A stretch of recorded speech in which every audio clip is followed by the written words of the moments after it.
Welcome to herptalkradio. I'm your host, Matthew, and my co-host is Peggy Detmers. coming to you live from the Black Hills. It's Herp Talk Radio. So, Peggy, how are the turtles? Oh, well, I had to separate more of the piranhas away from their smaller siblings, and I put them in the bigger tank. Let's see, yeah, there we go. The bigger tank behind me. And the one real offending one, she went after Freyer, my biggest male I have, and she certainly learned not to do that. But so I just cleaned out the tank day before yesterday, and because now I have 6 turtles in a 75, so I've got 3 3-inchers in there and 5 to 6 inchers in there. But so I'll be cleaning the tank every 2 weeks until I can let those little ones go. But your turtle aggression should be dialing back a little bit, huh? Well, I'm cutting back on their food. I'm going to give them their time off, unplug the heater, and we keep our log cabin here at about 50 degrees, the thermostat, and then if we want to get it warmer, we heat it up with a wood stove. So it's they'll go into a slight brumation where I don't feed them, and for about 3 weeks, and then come April, turn the heater back on and start feeding them again, and then they already, although they're doing their courtship dance in earnest. I don't know what's spurring them. Maybe it's just the babies.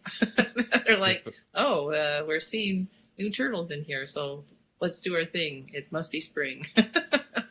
But yeah, so, and I'm excited about our guest speaking, that is going to really educate us on the turtle breeding. But what have you been up to, Matthew, with your snakies? Yeah, no, just everything I've ever said on this podcast is completely thrown out the window at this point. Oh yeah? Why is that? Every plan I have ever made is gone. It's just gone. I have no plans anymore. They've got wrecked. Okay, There's explain no what over happened. here. Well, there's the berm. There's a whole bunch of stuff other than not being focused at all and completely bouncing all around into what I want to do. Yeah, that's okay over here. Okay. Yeah, this week we have Patrick Holliday from Tennessee, who is quite the turtle breeder. It has a lot of really, really interesting red ear slider morphs, and I love seeing what he posts on Instagram. And also, I have shared with him some of our my clown line.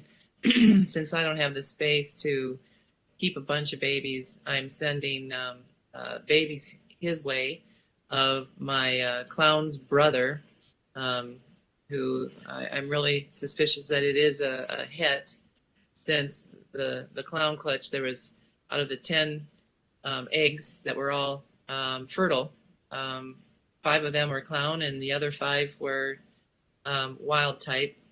Those sort of numbers would possibly tell us that the wild types were then all hets, but we'll see.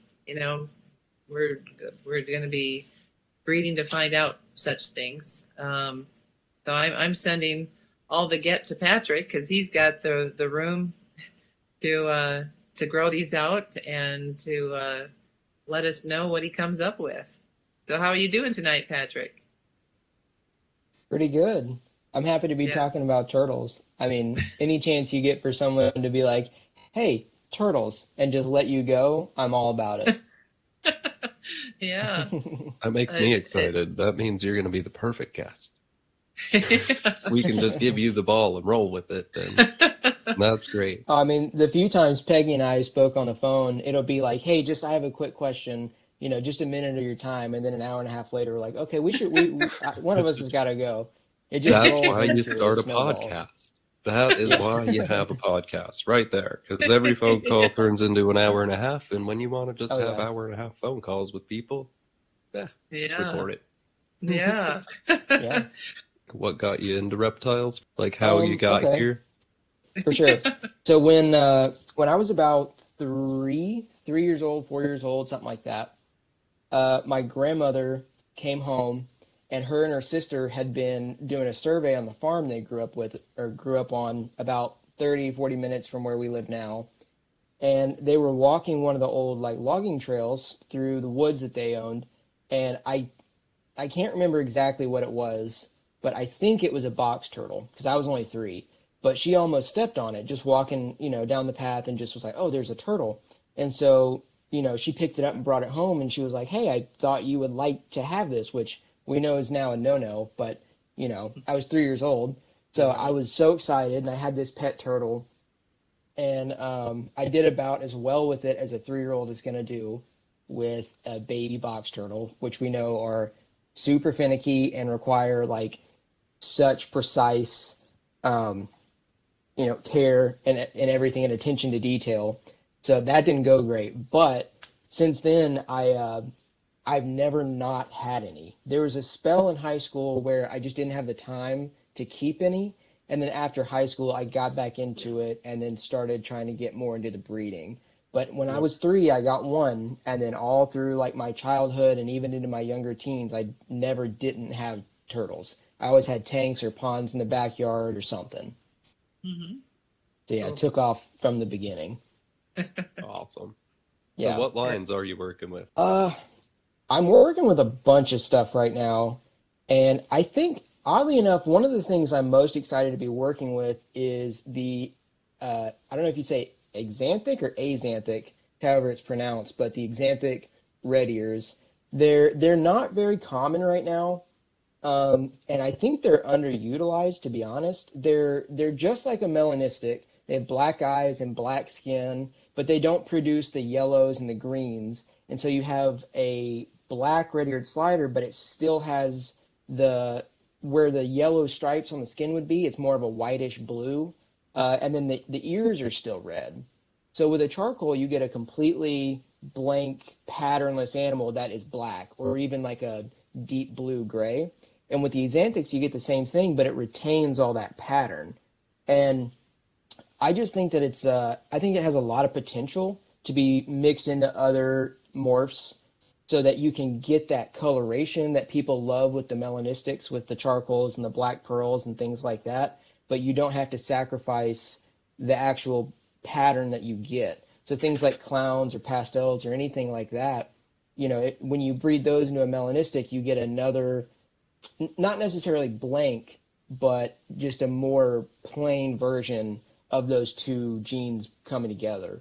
And I'm speaking about stuff I hope is the truth. I hope the axanthics do that. But so far, nobody's made any. They've not made any combos with the axanthics, and I don't think anyone's even made any hets or double hets with the axanthics. And so actually right now my phone is blowing up. I have one of the original axanthic females imported into the States. She's been pacing and dug like 5 or 6 test nests today, and that will be a first. Yeah, that will be a first, which hopefully, if those are good eggs, that will be a first in that step, in that direction. So I'm really excited about that, even though I'm a clown guy. Everyone knows I like clowns and pastels and high-colored turtles. But this lower color one, I think, could be something really unique. Cool. I'm going to have to go for it, Pigs.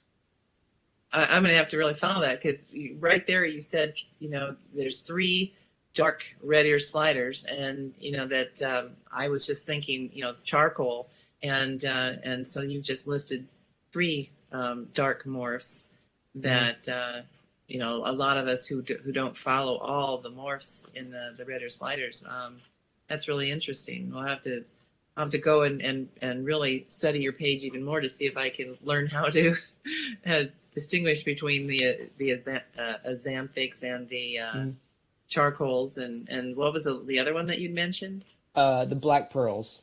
The black pearls. Now, yeah, the black pearls are just the Chinese line of melanistic, and the charcoal is just the U.S. bred line of melanistics. Oh, okay. Are And they can you tell a compatible? difference? No, not really. Oh, Some people say you can. Some are like, oh, these have, this slight hue of brown, and these have blue. But I have, I have the xanthics and the black pearls and the charcoals, and I could hold up, well, the black pearls and the charcoals. I could hold two next to each other, and guys that have been doing this for 50 years couldn't pick them apart. Like there's variation, but that's more from just turtle to turtle, individual to individual, not morph to morph when it comes to the melanistics. Okay. Hold on a sec. I've got a dog that's grabbing a squeaky toy. so I know nothing about the morph game or about Okay. turtles. I know a lot about the morph game. Uh, Yeah. so with red-eared sliders, then you guys are like at the very beginning essentially, because you guys don't have snows, which you could have. An There, albino yeah. and anery or xanthic. There are one of the older morphs that we have is called a snow, but you'll hear some guys that have either they were into snakes and have kind of moved into turtles or they're into both, and they'll say kind of exactly what you're talking about. Oh, an xanthic can make a true snow. And me being just a turtle guy, I was like, what do you mean? Yeah, I didn't know. But Yeah. so I guess, I mean, how would you explain as a snake guy what a snow is? Because I don't understand it completely, but I Let's this think I kind of know. A snow is an albino mixed with an xanthic. So you take out the Okay. melanism and you take out the xanthanin out of the skin and you make an all white snake. Now there's Okay. like leucism, which could make an all white animal, or Right. leucism, you know. So yeah. So I know for a fact we don't have any leucistic red ears. People are waiting on that, and you can't combine stuff to make one. We're just waiting on one to randomly hatch at a farm or something. But I have Now, had snake guys say, the xanthic could be a true snow because it would be like an albino with some pattern in it, and the eyes would be all red, but they wouldn't be just like a blank red. Like there would be some definition in there. And so I didn't really what know the what that was about. I'm sorry, okay? go Now, ahead. what the turtle source had labeled as a ghost. Wasn't that a leucistic line that uh, it's just like a real pale green. Um, could Um, have you seen what they call a ghost? I haven't, and I don't want to speak ill of anybody.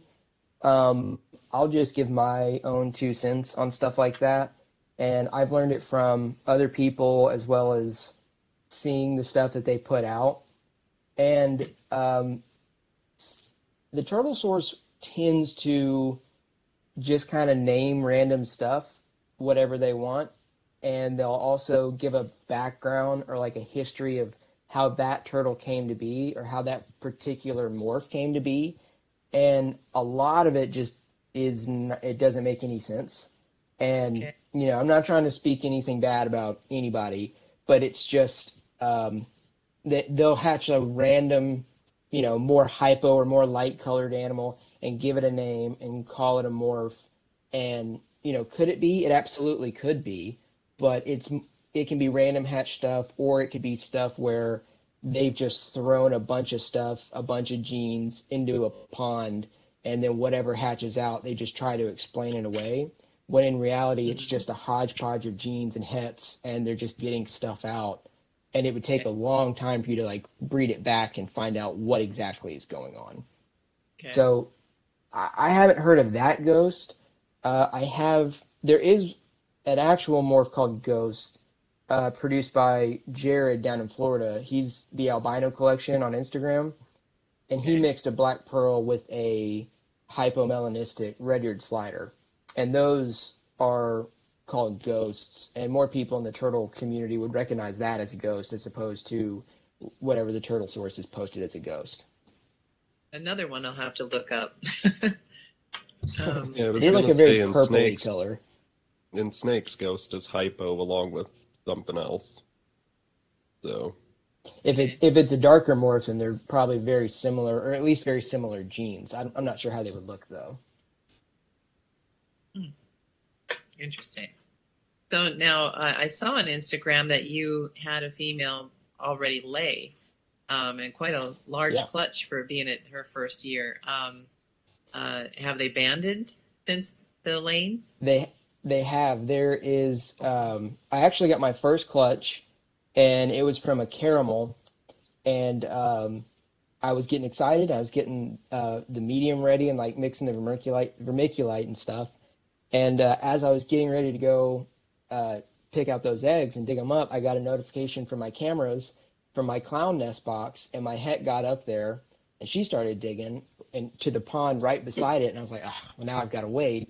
And so I'm figuring she's going to dig a test nest, and I just have to wait to get these eggs. But she actually dropped 14 eggs, and I went and got my first and second clutch just back to back, and both ended up being fertile. So I think out of those 14, I have 10 or 11 from my clown clutch that have started to chalk and band. And then I think half of the caramel ones have chalked over. But I got really, really lucky to have some this early. My season never starts this early.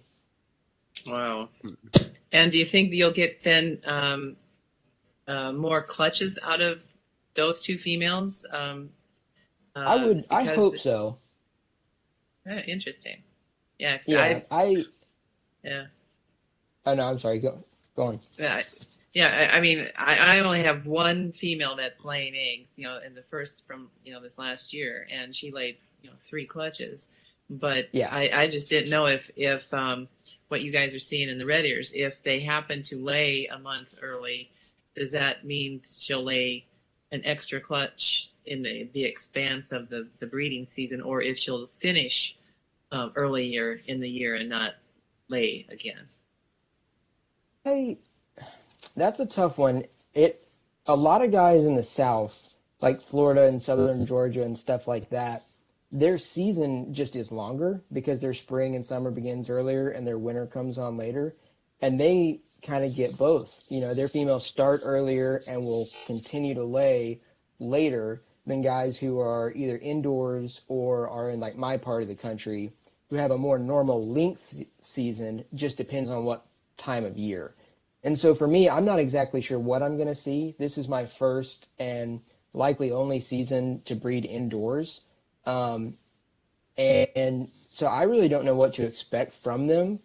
I'm betting I'll have a more regular season, 3 to 5 clutches a female, and I'll probably be done around May or June, I would say, which is that's when mine usually starts. So it's really weird for me.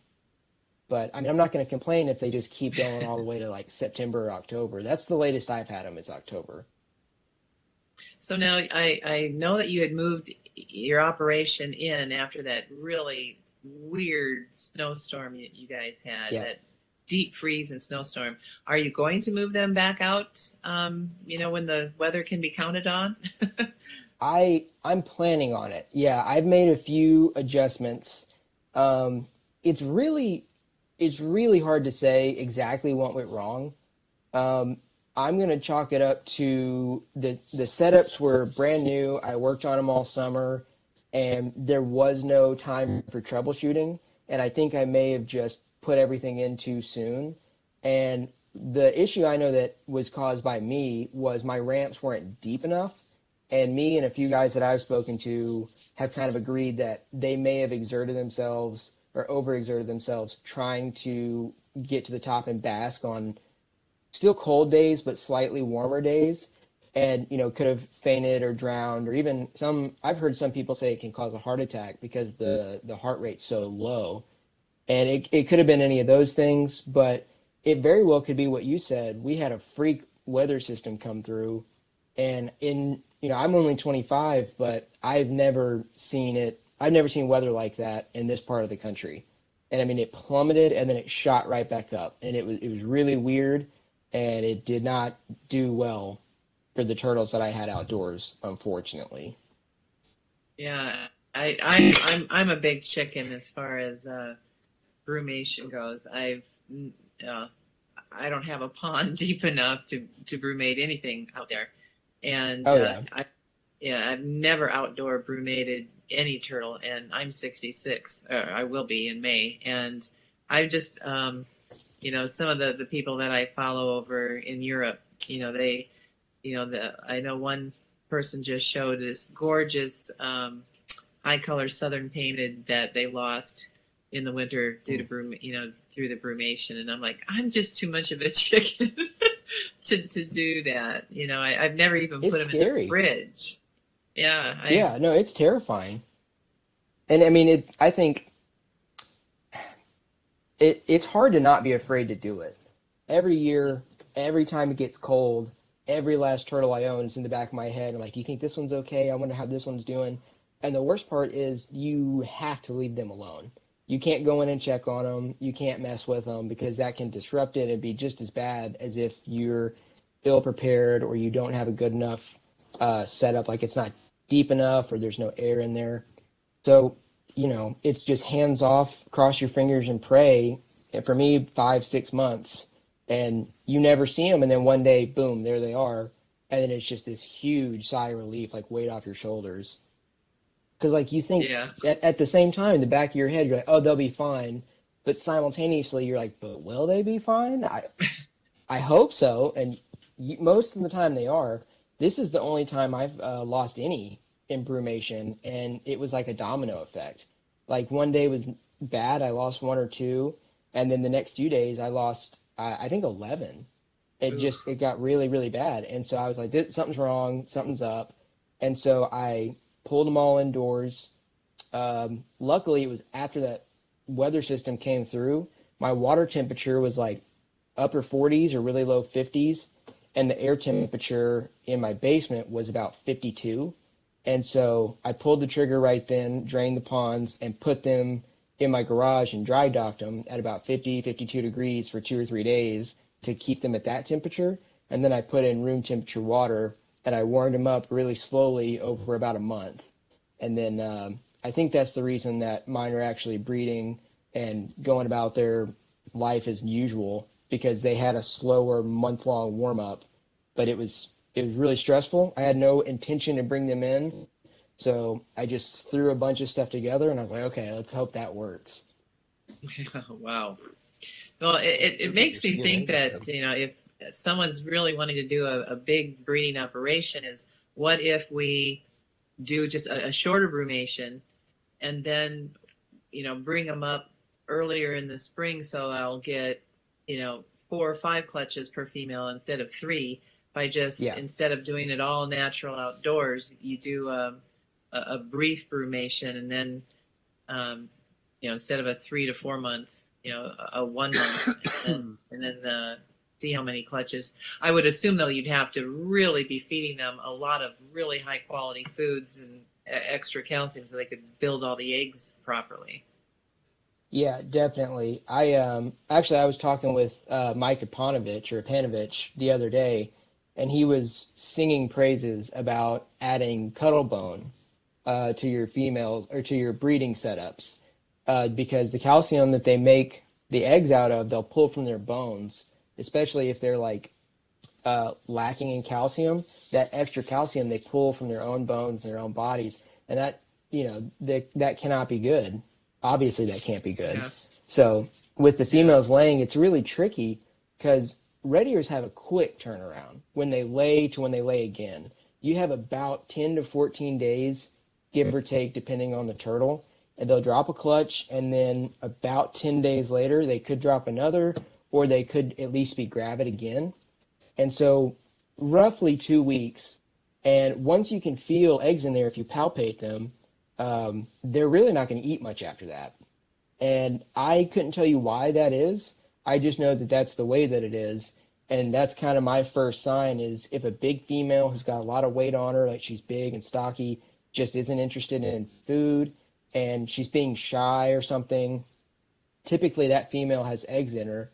And so the week to 8 days you have from when they drop that clutch to when they're making their next batch of eggs, you've got to feed them as much as you can feed them, and you've got to feed them extra calcium, vitamins, just the best stuff you can give them in that really short window, because I mean their body is in go mode, like it's in overdrive. And then the last week or so that they're gravid with eggs, they're not going to eat. I think they're just uncomfortable and they pace a lot and they just don't want to mess with any of it. So, and they do that time and time again, like through 3 or 4 clutches, they'll just not really catch up on eating during that time. Yeah, Wow. you just have to make sure you really give them every opportunity to eat and get what they need about that week after they lay, and then any extra days after that 7-day mark is just a bonus. But at some point they'll go off of food just because that's what they do. They go off food and then they become really restless and then they'll lay those eggs. But the going off of food to the point when they lay eggs can be 2 days, can be really fast, or it can be a whole week where they don't want to eat and they're just constantly pacing, trying to get out of the enclosure until finally it kind of clicks and they're like, get these out of me, and they'll just do it. They lay them and then they're right back to normal for a week, and then they do it again. Wow. And for 2 weeks about. So you probably do want to cycle them and not run them all the time, because that would not be good. Yeah, definitely. For a female. And yeah, the females, you really have to cycle them if you want to have any kind of a schedule or a season. And it also does wonders for fertility. If you don't cycle them, some people will swear by their, oh, no, you don't have to do that. You can keep them normal, feed them all year. And like animals will be animals. They'll breed, they'll do what they're designed to do. But you'd be hard pressed to find an actual turtle breeder who doesn't put his turtles through a winter, whether it's artificial or natural. It's arguably the most important step in producing turtles is cycling them through a winter. And the ones who live down in Florida, they have a very short brumation, I assume. They do, and it's almost not even a true brumation. Like their turtles just know the season more so based off a slight temperature drop and the photo period. So the days are short, and they know the time of the year. And then as the days get longer and a little warmer, they'll start to breed and they'll start to wake up more. But down in Florida, late February, early March for outdoor breeders is typically when they'll start seeing eggs. Wow. Yeah, that's usually it's about late March, early April. The wild paintings will emerge, and then we'll see them dance. But they usually don't nest until, I don't know, late June, starting in July, mostly in July. So from April through July, they are gorging themselves on whatever they can, and because their brumation is so long, I think they have to do that gorging for so long in order to be able to really properly form those eggs. And that's about what everything. Yeah. And it's about what I saw in the one female that I have that is old enough to lay. She didn't lay until July, and she was gorging herself, and then all of a sudden she just quit and started pacing. So I palpated her, and sure enough, she finally had a clutch. So that my vet was surprised that she had, as small as she is, that she had 3 clutches of 5. Oh no, 5, and then 4, then 5. And they said, boy, for a first year, she is quite prolific. But painted turtles are incredible. I mean, you see them and you think there's no way that this is like a sexually mature adult. Like, how is this going to give me eggs? And they do. Mm-hmm. I mean, they can fit in your hand. And I'm a red-eared guy, so every now and then I have just a monster of a female, and that's what I think of when I think of a big adult. Whereas a painted turtle, if you have like a 6.5-inch adult, 7-inch, that's a big adult female. And it's crazy to me. But yeah, no, when you told me she was 6 inches right around, I was like, that's kind of the benchmark.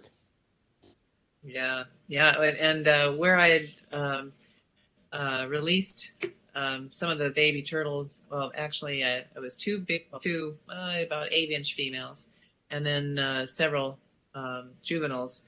I removed them from the drying pond and into what we call red pond, about a mile away. It's in this red bay soil, and as I was approaching, either somebody let go a red-bellied slider or a northern red-belly in that pond, or there's a record painted turtle in that pond, because I stopped and I just stared at her. I'm like, oh my God, she's had to be at least 12, 13 inches, in carapace length, and in shell length, and I was just stunned. It's like, okay, that can't be a painted turtle. It's like double the size of any painted turtle I've ever seen. And then you can see weird stuff slid out into there. then she slid into the water, and I go, okay, I've got to come back with the turtle trap and see if that was somebody's red belly that they let go, or if it indeed is a So then I looked it up. What is the largest painted turtle ever measured? And it was up in Canada, and it was just 10 inches, almost 11 inches, like 10 and 15 16th inches, and then they measured it in centimeters. But I thought, yeah, that one, it topped the cake. I got to go back and see if I can catch it. Yeah. But that'd be cool. Yeah, that'd be super cool. Yeah. And that's huge. Get a That's huge. Like, turtle even peg for a slider. Yeah. Yeah. I was just, it gave me chills just seeing it. Like, that turtle should not be there. Yeah. I mean, the pond has been there, I've never seen that pond dry up. And so, who knows? And there's several ponds and lakes and creeks and throughout that park. And, and painted turtles migrate a lot. And some of the ones that we rescued, they obviously had been moving themselves from one drying pond to the next, and their bellies were so faded and worn that they looked like they had Eastern painted bellies, because they were just a vanilla colored. Just from being like worn down from walking such a distance. Yeah. Wow. And some of them had how they got, they had predator dews and claw marks and teeth marks, and like, how they got away from the predator that caught them is amazing, but they did. And two of them showed, quite, that they had already healed from maybe an attack that happened a few years ago. But it's really amazing to be a part of rescuing and censusing and just looking to see what these turtles are going through. But yeah. Yeah, I think that's one of the super cool parts about you, Peggy, is that you're out there actually being a conservation biologist, where, I'm more of the pet trade and he's more of the pet trade, and everyone else we've had on is more of the pet trade. So. Oh yeah. I've learned. I've learned more about just like the natural behavior of what's going on just from texting Peggy about it. She'll just tell me about her day, and I'll learn something that's like I had no idea that was a thing. This is why we pay her the big bucks. Yeah, really? What bank account is it going into? Yeah. The big bucks one. Don't worry. Yeah, the check's on its way. It's in the mail. Yeah. It'll be there sometime. So, Patrick, how many turtles do you sell each year? That, I don't know. That kind of depends, because I'm definitely newer to the breeding and the selling aspect of things, but I buy and sell a lot of turtles, kind of to fund everything. Like, my turtles eat based on how many I can buy wholesale and then resell for retail. And then this year, hopefully, will be my first year that I don't have to buy any or hardly any and can supply all of them myself. But it's hard to put a price tag on that, just because I don't have like a set, like I always get this many and sell them for this, or I hatch these and sell them for this. It just kind of comes and goes. I just look for deals that I know can pay for a new setup, or it's like, oh, that's 3 bags of food, I guarantee it, and then I'll buy them up and sell them and turn it back into something to use. So Okay. it's hard to put a number on that because I honestly have no idea. Mm-hmm. And so where do you mostly sell, at shows, or people just contacting you through the internet? The internet, for sure. People contact me on Facebook, Instagram. Some people have my phone number just from like people that I've sold to in the past, and they'll give it to someone else. But a lot of the sales that I make are just random texts like, "Hey, are you so and so? I heard that you had some of these, and I'm looking for this more for someone that can put me in touch with this." And we'll just start talking and go from there. And I mean, every now I do post on places like the Fauna Classifieds or King Snake, and I'll post on Facebook occasionally. But a lot of it is people who just come to you already knowing what they want.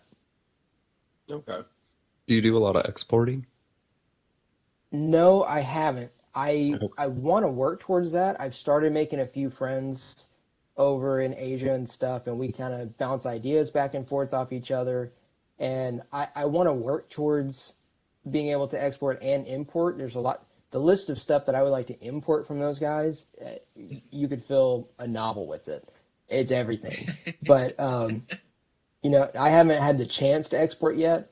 I've had several people ask, but most of the time they'll be like, "Oh, what's the price on this singular turtle?" And I'll give it to them, and they're like, "How much to ship to, Indonesia, Hong Kong, wherever they are?" And when they ask something like that, 9 times out of 10, or really 10 times out of 10, they don't know the process of like going through like an export or someone with an export permit and the cost it is to really import and export animals.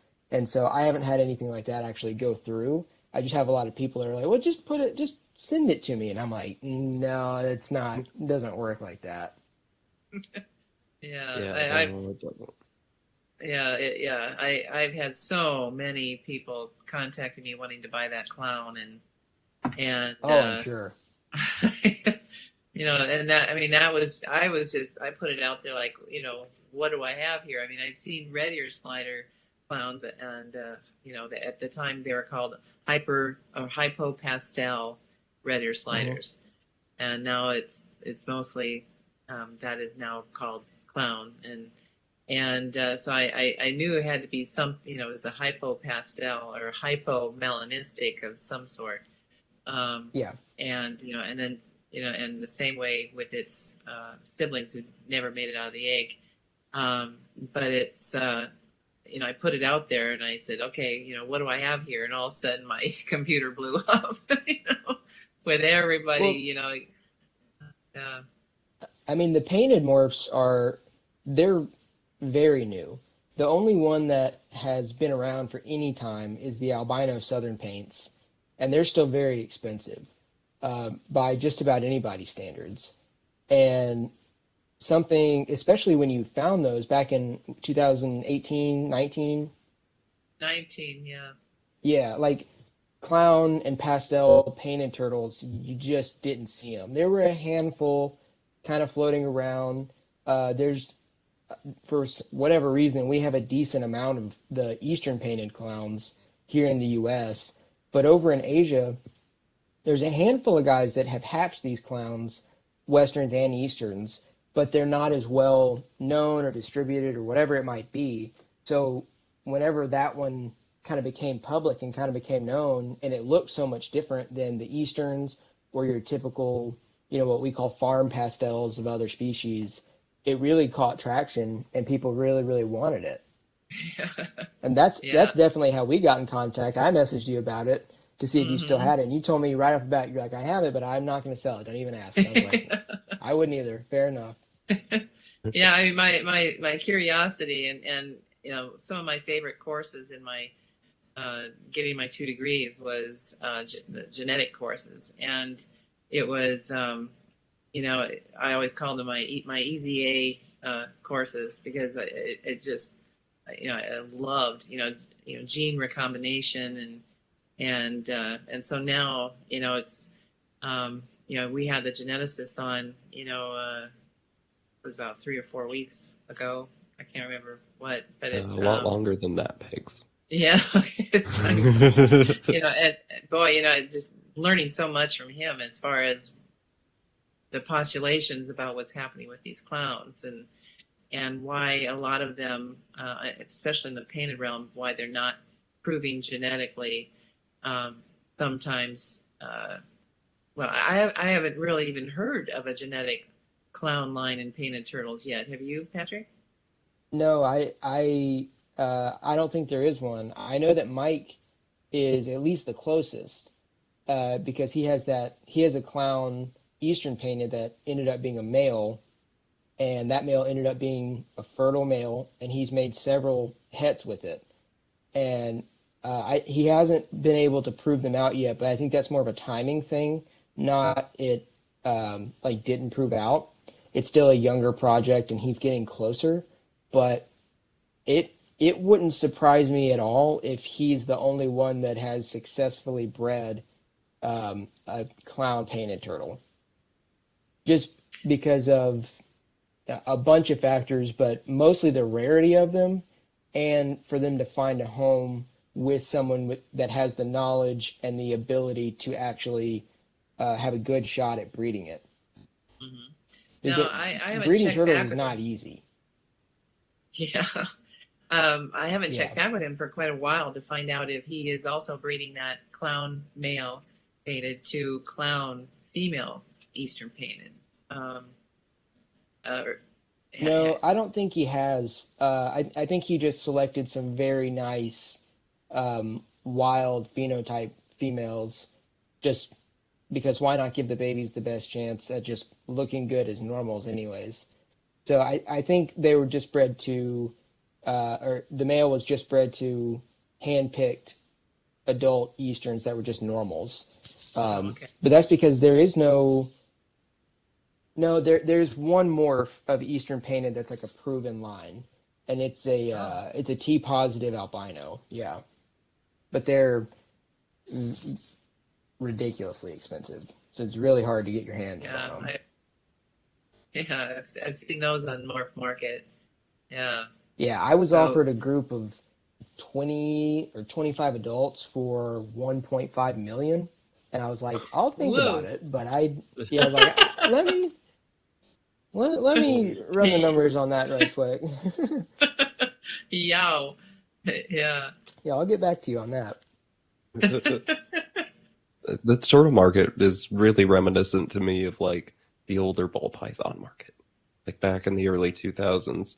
Like it's all new, it's all fresh. Everyone's trying to be the first to produce and yada yada yada. And so it seems it's like that. It doesn't seem as competitive as ball pythons were back in the day. I mean, you guys are sharing a lot more information than the ball python people shared at the beginning. I've heard a lot about like the similarities between the two, except that one, because I talk to different breeders all day, every day, questions, we bounce stuff off each other, and apparently that is not the case with ball pythons when they were early on. No one told anyone anything. Yeah. The turtle market, we're trying to bring more people into it because the turtles are just such a cool animal to keep in general. They're water puppies, but you can also add in kind of like the snake hobby where you can have all these genes and you have all these combos and you can do those same things with just a totally different type of animal. But it's newer, and so there's less people in it. And so I think it's kind of an unspoken idea that we all have to, make it better and bring people into it. The morphs, we want to make new morphs, and if you spent your time on it, you want to get your money back out of it, but you also want to make sure that it gets out there, other hobbyists buy it, people can enjoy it. And we're trying to find that kind of medium ground where like guys who it's their livelihood still have to do that, but also they can make it where people can enjoy what they spent all this time on and all this effort to create. Well, and the one thing that I think is going to help out with the turtle market is, Aqua's Aquascape Inc. They're making all those Mhm. really fancy ponds for a lot of high-end properties and zoos, and even they can show that some of us who can afford a small pond, can stock it not just with fish, but with why not put a yellow turtle in there, in with some goldfish, Yeah. so you're creating very unique individuals for people who have the money. I mean, they're putting in a $60,000 pond system. Why not, sell to them, some, really, some high dollar and absolutely phenomenal colored turtles that, you're not just going to see a bright gold fish in that pond, but a bright lemon yellow turtle in that pond, Right. It complements it. It fits into that koi pond kind of an aesthetic and a vibe.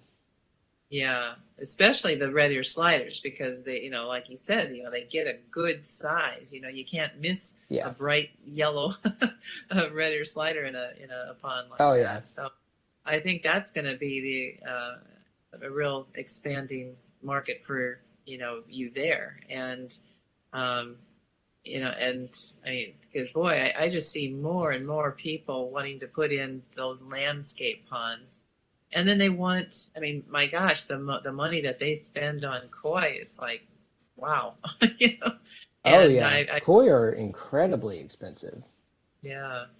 And so, why not sell some really, really unique, large, colorful turtles, and I know when I kept, when I put the turtles out in the summer, they can't catch the fish that are healthy.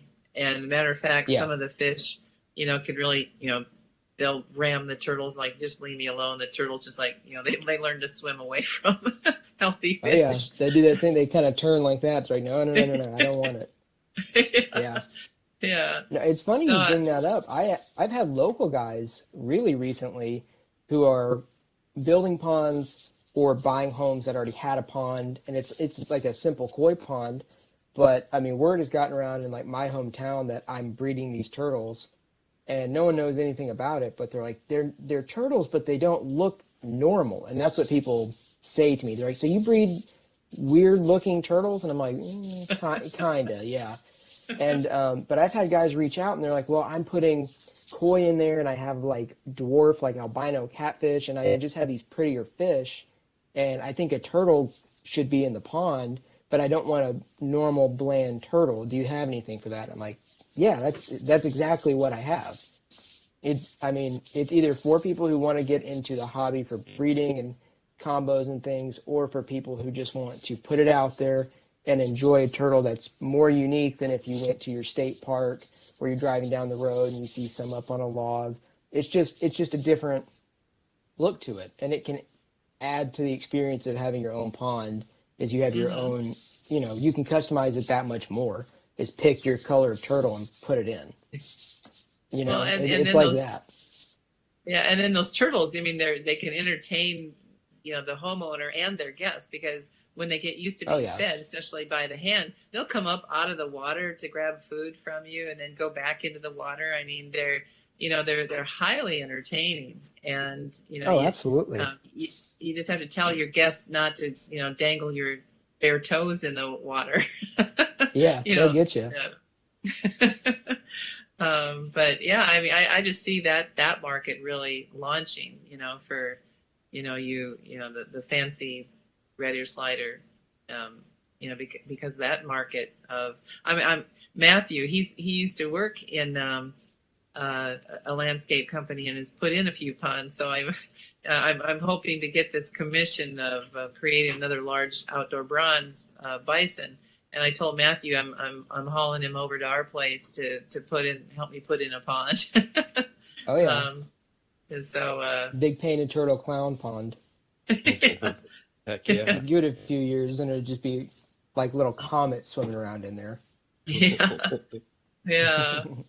Well, I was talking to there's like Ed, the pond professor of aquascapes, asking him some questions, messaging through Instagram, And I said, Mhm. how can I do a pond that won't freeze up here in, in South Dakota? And so, he's basically told me that you have to have like a below ground, almost like a cistern like filter system that they call the wetland filter system. And so Yeah. that's below freezing. And then you're circulating your water into that heat well. And then you keep the water moving and should be able to have a pond open year round. And then I also thought, like, well, what if we have a frame that's kind of like a greenhouse we can put over it when the wind is 90 below wind chill factor? At least we can protect the pond from that wind chill factor. and then You're it not only protecting yourself from that wind chill. 90 below? Oh my yeah. goodness. Yeah, the standing air temp may be 30 to 40 below zero, and then you add in 50, 60 mile an hour winds, and it's absolutely dangerous. It's Yeah. yeah. So Yeah, you'll find me not wanting to go outside when it's 30 degrees. I don't know what y'all are doing. Yeah, no, me too. Me too. You said it's 70 there earlier, and yeah. Oh yeah, it was in like the high 70s today. I'm about to leave here. Never to return. Yeah, I'm like a snake. I need a heat pad. I need 80, 85, 90. 90's fine. Like, people around here complain about 90 degrees. No, it's fine. Oh yeah. Well, I can tell I'm of the Nordic type because when I lived in Southern California for 2 years, but I've lived up in the mountains, so it was a lot like here. 4 seasons, but the winters were mild, Wrightwood, California. And then moved to Tucson, and it was so hot there, I lost my appetite. The foundry, the bronze casting foundry where I worked, they said, okay, you're getting way too skinny. You need to go back up north or do something to get your appetite back. So I had friends who owned a Canadian island. So I flew up to their Canadian island and stayed there for 3 weeks, gaining 5 pounds each week. I got my appetite back, and I'm like, this northerner can't live in the desert. So I gained 15 pounds, and then I went back to the foundry and go, okay, now you're healthy enough to work here again. But I literally had to move back up north because I kept getting, practically anorexic. It was just so hot. I could not eat. And so, but, back down there, you could have desert tortoises. I missed having the desert tortoises. That was the bad part about leaving Tucson. But I can sympathize with that. I wish I could keep all kinds of tortoises here, but it's just not. The summers and the springs fine, but our winter it's not terrible, but it's too much for tortoises. Those desert tortoises are fun. Yeah. What elevation do you live at Patrick? Oh, I have no idea. I couldn't even tell you. Oh. But you do have snow regularly in the winter? It's not like, I wouldn't say regularly, but it'll happen between 2 and 5 times a year maybe. But we don't usually get a lot of snow. So Matthew and I will be joining you in Tennessee. Yeah. Y'all come on now. So you're keeping outside then. What is your setup outside? How many setups do you have? And so I built 10. I built 10, and I got really lucky, and I found these double-walled, insulated containers. I don't even know what I think they're for shipping food, but they're like 4x4s or 4x3 or something, but they're about 200 gallons or almost 200.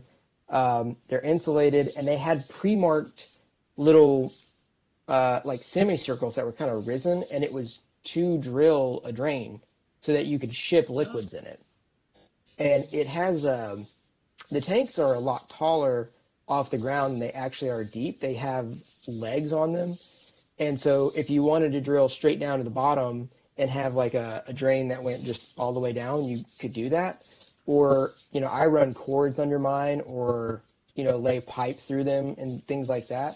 But I got really lucky and I found someone who had like 30 of them. And I bought 10 because it's about what I needed. Now I wish I'd bought all 30 of them. And then I went and I just built like a huge 16 or 17 foot long, basically a bench with a back on it. And then I put dividers every 4 feet or however wide they are. And then it was just, I filled it with topsoil. And so those are kind of the setups that I have, and it runs on a overflow system. So there's an auto purge, and it goes off twice a week, and it purges most of that old water and the ammonia that settles at the top up and out the back. And the idea was to cut down on maintenance for me and kind of have a big scale but in a small enough area. And it was working well until this winter when the ramps failed me. But everything else actually was working really well. So I was one step off. But that's what all my adults live in. Even now, I took those same tanks into my basement and basically built the same thing, but just indoors. And then I had to connect all the plumbing. Because outdoors is not connected. I just let it all spill into the ground. I don't care about it. I laid like a big rock pad so it drains really well. But I felt like letting hundreds of gallons drain onto the basement floor would not be as convenient. So I did plumb it all together when it came inside. Wow, that had to be, how many days did it take you to move the whole operation from outside to inside? From start to finish, like moving it in to having it up running, I had to build a sump, order a bunch of stuff from Amazon, had to put in order like a nursery to get the right kind of topsoil delivered. Probably 16, 17 days of just constantly like building a new system. Because I mean, you had to work quick and I had to be adding water, but I couldn't add too much water because they were waking up. So I wanted them to be where they could submerge, but I didn't want them to exhaust themselves swimming up and down. So I never had it deeper than what they could like stand on their back legs and get a breath. So I feel like it may have stressed them out a little, but I left them in a separate room, kept it dark, kept it cool, and I didn't warm them up for maybe a week or two. And then I brought them into a separate part of the basement. It's divided into 3 sections. And I slowly brought the air temperature up, and it would warm the water really, really slowly. And then after about a week of having the system running, I added the heaters. But it was a little over 2 weeks of constantly just throwing it together. I wrote it down on a napkin or a Post-it note, and I just drew it out in my head and was like, okay, let's just go with it. And started putting it together like a puzzle. And then as the problems came, because I didn't have time to sit down and plan how am I going to have a indoor system. I had every day was like, I've got to tackle this and this and this and come into problems that I never anticipated because I never planned to keep them indoors. So it was a fun 2 weeks of just throwing stuff together. And how many you're going to move did you all have of that to- indoors, outdoors then. Yep. I put it all together and I am taking it all apart. As soon as the females slow down or seem like it's pretty much over for them for that season, I'll just move it all back outside. But for now, it's working. I'm not having issues with aggression or with space. The sump seems to be working, and the females are breeding. I have 2 clutches, and they're fertile. So I'm just going to leave it be until that season's over, and then we'll put it outside, make sure all those final adjustments have been tweaked, and then we'll try it again for the whole outdoor setup. And what are you using for your UVB, UVA lamps? Just your regular 100 and I want to say they're 160 watt. It might be a little less, but I think it's like 150, 160 watt mercury vapor bulbs. So it's kind of like the all-in-one UVA, UVB, and heat. And I tied duck hunting like decoy string because it's a little bit springy, but it's really tough. I tied the lamps to that, and then I would take a 2-inch screw and screw it about halfway into a 2x4 that runs across the nest boxes, and that's what I hung the lights from. And so I made the length, however long I had to make it to get it the right height above the basking spot, and then I twirled it up. And so while the water was cool, their lamps were a lot higher, and I only had their basking temperatures at about 70 to 75, something like that. And I would let it sit for about 4 or 5 days, and then I would undo it one little turn and it'd get a little lower. And so every few days it got warmer, and about every week and a half I would change the timer setting on the lights so the photo period would grow. And so it would grow 20 minutes, 30 minutes, and then throughout that week it would get warmer, and then the next week it would be a little bit longer. And so now their lights come on at about 6:45 or 7 and go off at about 8:30. So they went through, the water slowly warmed, the basking spot slowly warmed, the days slowly got longer. Last week I even started the lights coming on sooner. They were coming on at 7:15. Now they come on at 6:45.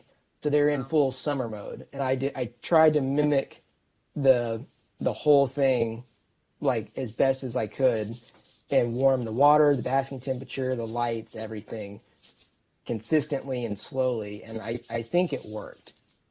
Yeah. Because the males tend to breed. Some people will tell you in the winter, and some people will tell you during the warm up.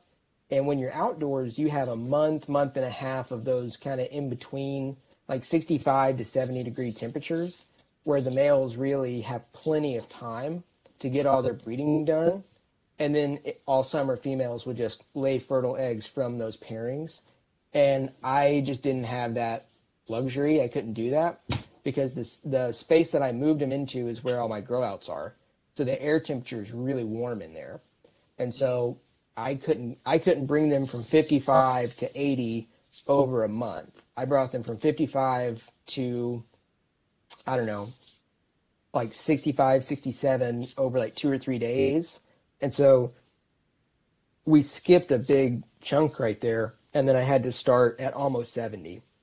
So we were really skeptical if they were going to have enough time to breed these females. But, it's really early. I was just lucky to get 2 good clutches. So we'll see how it goes. Yeah. But, yeah, I mean, honestly, it was a Hail Mary just of throwing it together. And, there was no time to, research and call around and see what's going to happen. It's like I had to make every decision just as we went. So we'll see how it goes. It sounds like you followed, really wanting to do things as natural as possible in a fly by the seat of your pants, having to do it way. So yeah, kudos. Well, thank you. I appreciate it. Yeah, I'm just sitting here like, wow. To do all that and to get it in there, and yet to still incorporate some gradual changes to that. That is amazing. Yeah, that was the big thing to focus on. Was it was so abrupt. It was the first day of January is when I started bringing everything in, and it was a weirdly warm day, but for the most part still very cold, especially for turtles. And that was my main focus, was I need to get it functional. It needs to work, but I cannot rush the warming up process. A lot of people have said to me that the brumation is not what gets you, it's the warm up. They have a lot of trouble waking up. It's kind of like what I said back towards the beginning. They can overexert themselves they wake up and just kind of shoot for the surface, and they can faint or have heart attacks, or their muscles are just not really there, and they spend too much energy and they can drown, or a whole number of things can go wrong, but typically they do something to cause drowning. And So I was like, I can't allow that to happen. I have to be very, very careful because if they're outside and you just check on something and, God forbid you find one floating, it's terrible, but you don't know what happened. It's outside, the water's not crystal clean, it's not, being filtered, and something goes wrong. That's all you know. Something went wrong. You can try to learn from it, but you don't know the details. When I brought them inside, I was like, I can't let anything go wrong because now that's 100% on me as a keeper and a breeder. Every decision I make will directly affect these things, and I'll be able to see it. So if I just filled the tanks all the way up and was like, okay, wake up, I would have no breeders. We had to go very, very slow and be very, very careful. I'm very See, interested. I know with snakes, like we talk about like cold weather fronts and having storms, and that's very important. So I wonder if having such a bad storm where unfortunately you lost turtles, if you're going to have a very prolific year because of the weather, essentially. I know, like I with have no snake idea. breeding, it's kind of like you need storms, or so they've anecdotally said. Like the storms trigger the breeding. So like people in Pennsylvania this year are complaining because they haven't gotten any snow. And And they're not affect seeing their as much. snake breeding. Yeah, and they're not seeing as much breeding activity as people here or on the West Coast That where they had all those storms, all the big rain. So I wonder if that big freeze, like I wonder if it's an unfortunate situation, but I wonder if it'll help you be more prolific because it was a traumatic event, and you know what I mean, like Yeah, I mean, weather-wise. I would welcome that. Yeah, it was terrible, but like if it triggers all of them to have really good seasons, that'd be amazing. I've never heard of that correlation between Yeah. snake breeding and storms, Yeah, especially Yeah, I since, I mean, never. snake breeding, that's an indoor game. Like there's yep. no outdoor snake breeders. But there's barometric pressure changes and Yeah. that sort of And, thing. and And then ozone like change. yeah, and then naturally, like if you think about it, in the wilds, all animals are going to come out more when it rains. If you go into the desert of Arizona, there's nothing, and then it rains, and the desert just comes to life. You know what I mean? Yeah. So that barometric pressure change has got to be a trigger that we're not able to measure. There's other triggers too that we can't measure, but that's one that we think, or at least all the podcast people I listen to kind of think is correlated. Because if they have a if good, they can see a difference, or it seems to make a difference. yeah, even on like East Coast, West Coast, like the East Coast will have a mild winter, West Coast will have a terrible winter. West Coast will have a ton of snakes one year, East Coast will get nothing or hardly anything. That's So- really So now, interesting.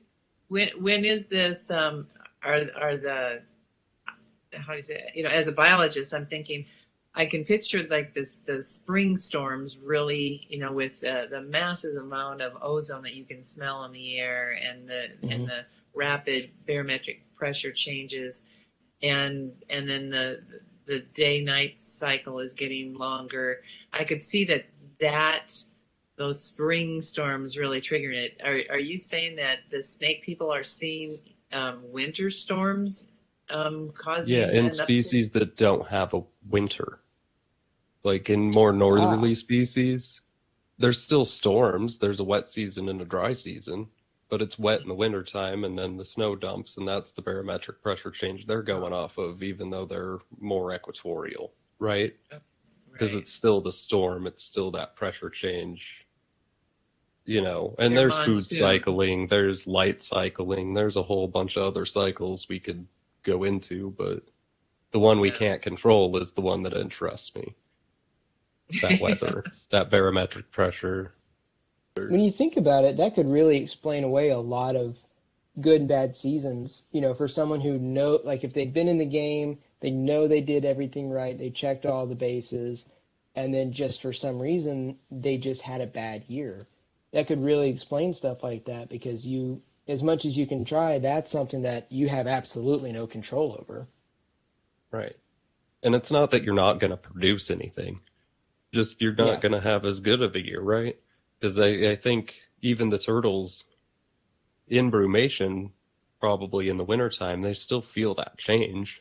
When a storm Mhm. comes in, they're still feeling that. So I wonder if those, I mean, I don't know.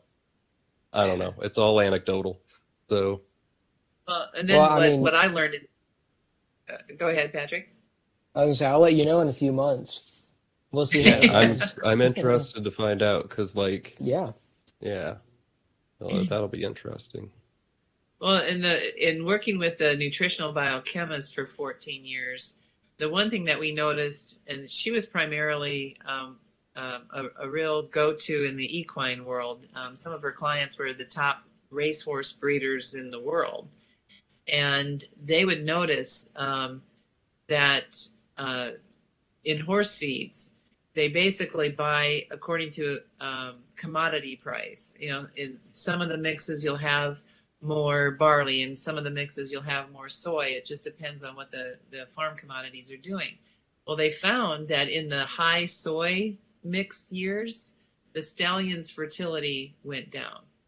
And when they're charging, like $1 million or $2 million per stud fee, you know, of course she would get the phone call, and then and immediately she'd ask them, well, what are you feeding? And then she would look up that particular brand to see if they do that oscillation of the grain sources. And so I'm just wondering, you know, um, in the turtle pellets, if they're doing the same thing. And so all of a sudden you're doing everything right, but did they increase? Did they cut back on the wheat and the barley, or the wheat and the corn, and put in more soy? And they don't have to, in animal feeds, they don't have to list the ingredients according to what is most in the formula. Um, and so, like, maybe they put more soy in than the corn and the wheat, and now you have a drop in the male fertility. And so your eggs, you're going to have a clutch where not all the eggs are fertile. I'm wondering if maybe that's going on, that the turtle breeders are doing. When you're Patrick, since you network a lot with a lot of the turtle breeders, are you seeing a correlation that a lot of you are having a bad year? Is it regional? Is it or is it very individual according to the breeder? Or is it East Coast, Uh, West Coast, like the steak people? I would say it's very individual. It can really vary a lot. And something I think that gets the most, like, I don't want to say blame, but like if you have a bad year, most of the time people will be like, oh, it's a young male. He's not very fertile yet, or it can be a young female. She's probably not very receptive. And more than anything, it gets blamed on the age of the turtles. As long as you didn't have a hiccup like I did, where everything else went normal, there'll be a flaw with that animal. It's like, oh, he's young. This is only his second or third season, or she's young. Maybe she's just not ready. But you and I, we've talked about at length the use of soy in pretty much all the major turtle foods and pellet brands. And I mean, I think it makes complete sense. And the disadvantage that we have is that a 25, 30-pound bag of Missouri, which is the staple, is $69, $70 shipped to your door.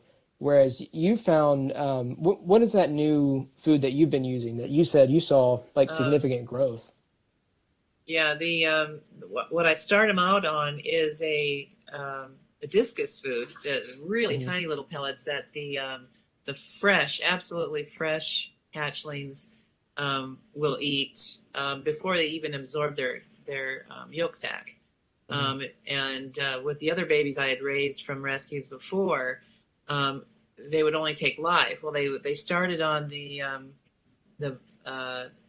I'm trying to the bio gold. I could go grab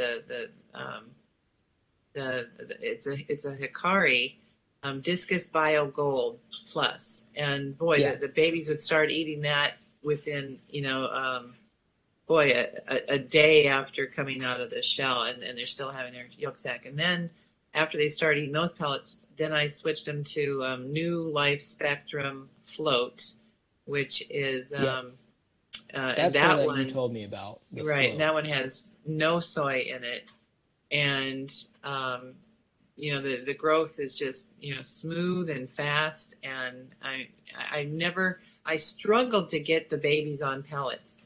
This was the first year I've never had to worry about that. Usually I could only get them starting to eating blackworm and frozen brine shrimp and cut apart pinky mice, whatever. Yeah. But this year, I mean, boy, they, or I should say this last year, they just started eating the pellets right away with switching those. And I smell them. I go, well, they smell more fishy instead of kind of like, when I smell regular turtle pellets, they smell chemical to me, instead of. Yeah, they don't smell good. I'll give you that. It's not fun to open a new bag of anything. Yeah, and these other ones, it smells like food. I mean, it actually smells like chopped fish. And so I could see why the babies were so drawn to them right away. And, but I could see, where you've got all these turtles you got to feed, that I know a number of the people. I said, well, feed your females, to save the money, feed them the Missouri, and because added estrogens are just going to help them produce more eggs. I said, and then your males, if you keep them separate so they don't bully the females all year long, right when they come out of brumation, feed them this, the non-soy, get their fertility up, let them do their thing, and then switch them to the, back to the Missouri, where you can save the money, but, just really boost the males with nutrition that doesn't have the soy. But I know some of the breeders are like, well, I keep my males with the females all year round. And I go, Yeah. And the harder part is a lot of the breeding does take place during that warm up, whether it's the beginning or the end. The breeding will happen typically before you start feeding, because in that 65 degree to 70 degree range, or 60 to 70. Food. Yes. Now, It was. I remember. Food. So Yeah. right, you were telling us, Patrick, that they start mating before you even start feeding, and so I'm trying to figure out, when do we gut load these males with a non-soy food source, and so it would be before they go into brumation. It would be before, and then after they wake up, and then because they will breed after, because, boys will be boys. It's going to happen. But the majority of it is going to take place kind of while the females are still really sluggish. And I just think the males' smaller size, they can do more with less. So they can have a little bit more energy when the females don't, because it takes less energy for them to warm up and get going, which, is not, it's a little weird and it's a little uncomfortable, I guess, but that's just the way that it goes, is the males have to take advantage when they can. So they warm up a little sooner, the females aren't as active, and that's when the breeding takes place. Yeah, I noticed with my painteds outside, they were breeding when the nights were at around 60, and then in the fall, when the nights dropped down to 60, they were breeding again, and so and usually then the females would just not want anything to do with the males and or the male. I only kept the clown's brother with my two females, and then I move him back to be with the males, and then we get these periods of all of a sudden we're gonna have this little cold spell, and then I put him back in there with them, and every egg that was she didn't break was fertile. Yeah. But it happens just a lot cooler. Yeah, yeah. So, yeah, I'm just now. What question did you have then, Matthew? How much do you think cold temperature affects sperm production and breeding and egg production and all of that? Like, is it just 50, or do you think at 45 they produce more? Because I know with like snake sperm specifically, if it gets too warm, it'll die. So you have to have that cold temperature in order to like, it's some anyway. You have to have that cold temperature in order to produce it and trigger the production. So I'm kind of interested in how that, what you know for turtles. I don't know if the temperature itself makes a difference, and I mean that in the most honest fashion. Like I don't know, and what I do know is that the cooling down and warming up plays a really big role in fertility for both sides, because you could have an older male and a younger female, and if you don't cool down that female, and you could witness the male breeding her, she will give you eggs, but you could have a really, really low fertility rate. But there are a lot of indoor guys who their cool down is more of a time thing as opposed to an actual temperature thing, because inside you're going to really struggle to get your water cool. Like to an outdoor kind of a degree. Like you can't be indoors and have a 38-degree pond. There's just really no way to do that. So a lot of indoor guys will cool down their turtles just enough to stop them. So they're in a brumation state. They're kind of, sluggish at the bottom. They're not moving. But to get red ears to that state, I mean, you're talking 50 and below. So really, I mean, a lot of guys are hitting 50, 48, 45, anywhere in there, which is cool. But as opposed to like my water, I'll have my water in, I've seen 28 degrees, with like a bunch of ice on top and it's water on the bottom. And I'll have first year males make it through just fine. I've had too many juveniles at some points, yearlings, just little guys like that. And they can take it just fine. But I think it's more just about the time spent in that state and then waking up. But I've heard from a few different guys that like the longer the brumation period, the more fertile their animals tend to be. So for some guys it's a trade-off. Some guys don't buy into that. But I know some people would rather stay outside because they think, well, I have a longer winter and a little shorter breeding season, but my season is efficient. They get much better percentages of like fertility out of a clutch than some indoor guys who are aiming for 50, 60%, 70 is a really good clutch for them. Whereas a lot of outdoor guys can have 10 to 12 eggs in a clutch and every one of them is fertile, and they can all make it to term or only lose one or two. Oh man, there's so many factors in there.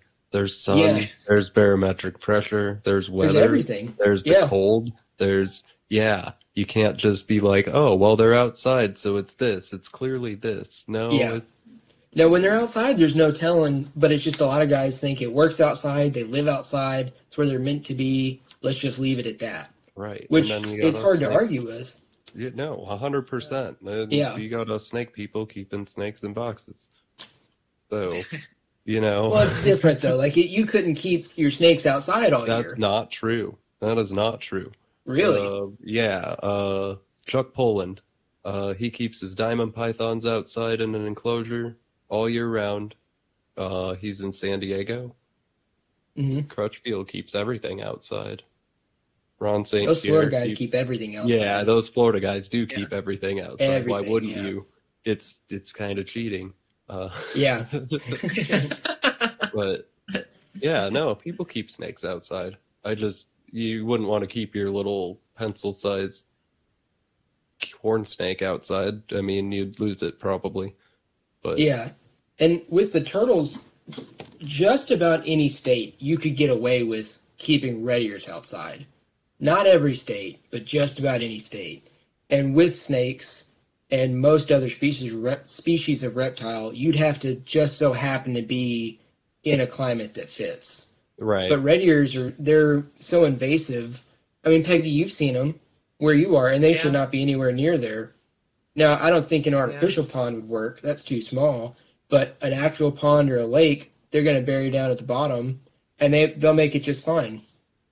Yeah. And here, ironically, we have what's called the South Dakota Game Fish and Parks campus, and you go there to learn archery and wild game cooking, and all cleaning a rifle, all these sorts of things, fishing, canoeing, and they've got a big pond. They've actually 2 big ponds at the campus in Rapid City. Well, anyway, so here Joel and I are photographing at this pond, and they've got soft shells there.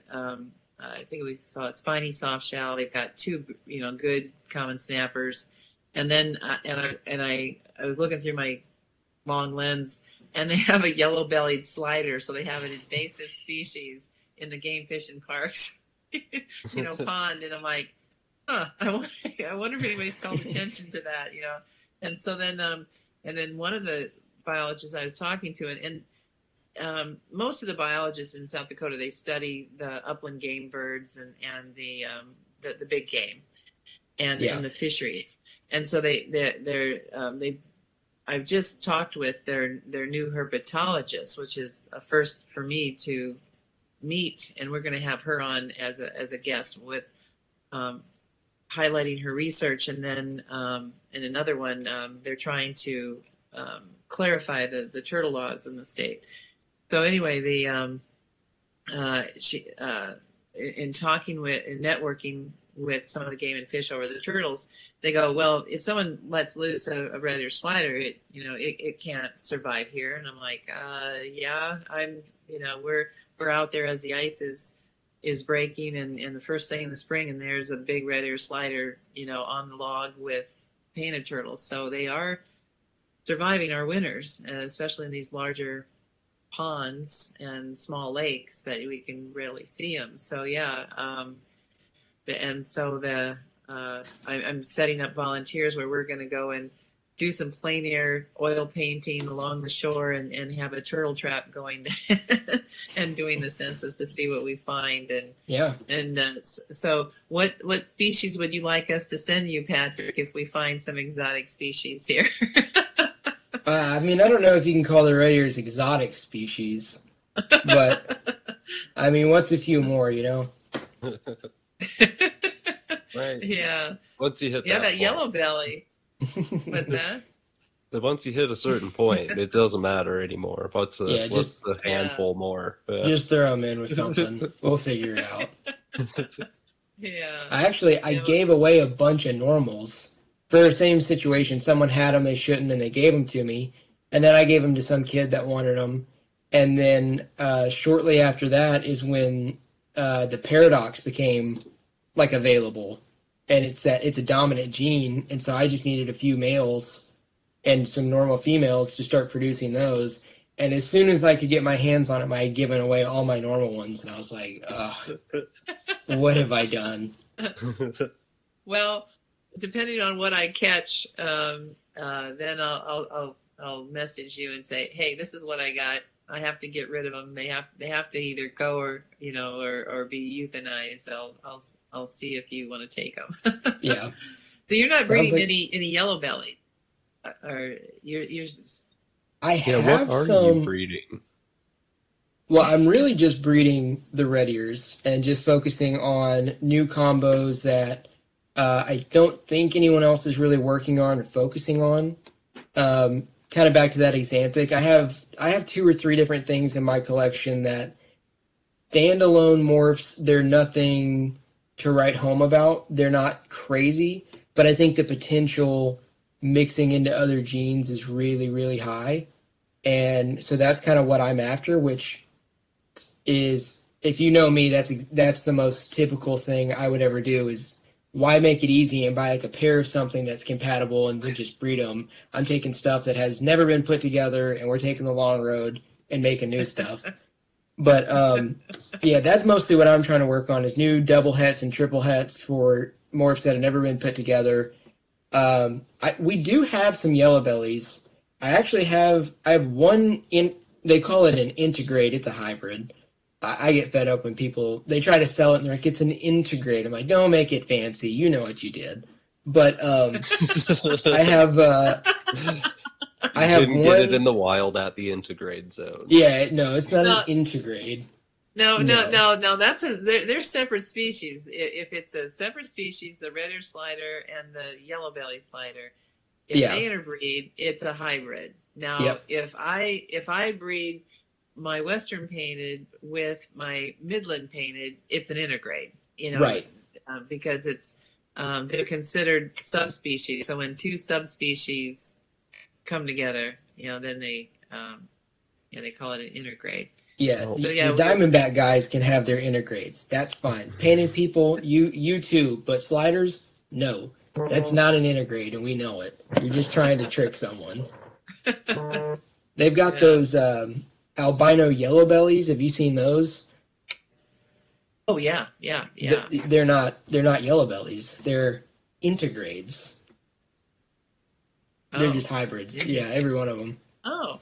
Yeah. Oh wow. The thing You'll that notice the thing that I've noticed with hybrids is that you get a whole bunch more color and you get a lot more pretty stuff. And I'm going to take like carpet pythons, for example, because that's an easy one.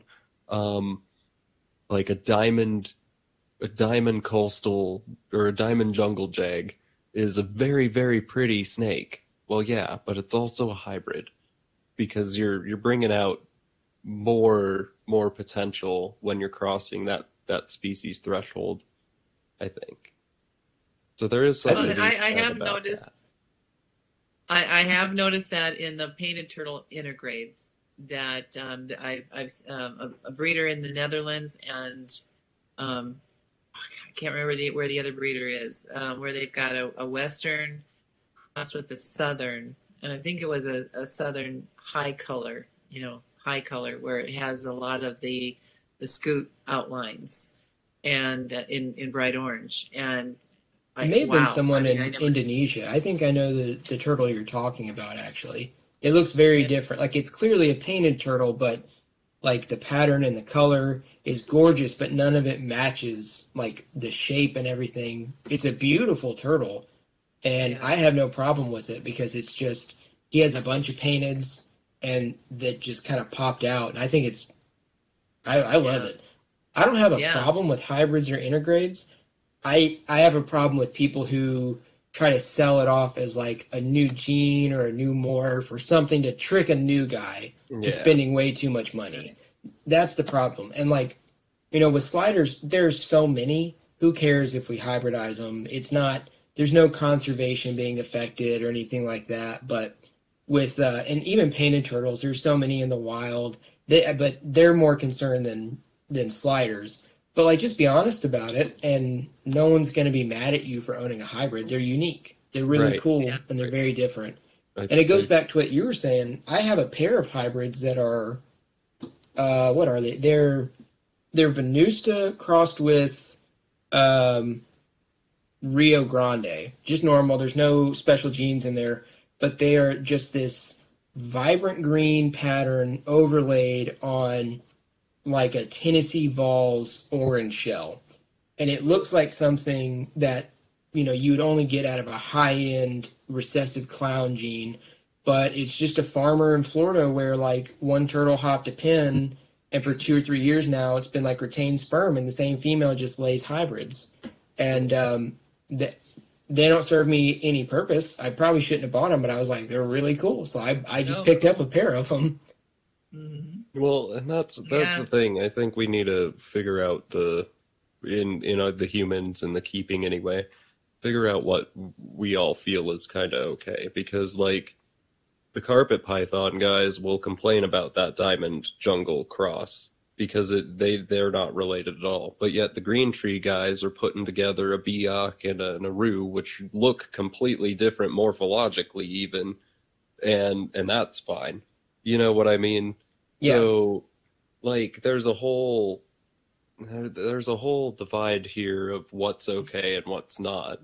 Yeah, you've got like And- purists, and then you've got people who will just throw anything together and see what happens. Yeah, let's throw ball pythons with Burmese and see if it sticks. Yeah, who knows? Yeah.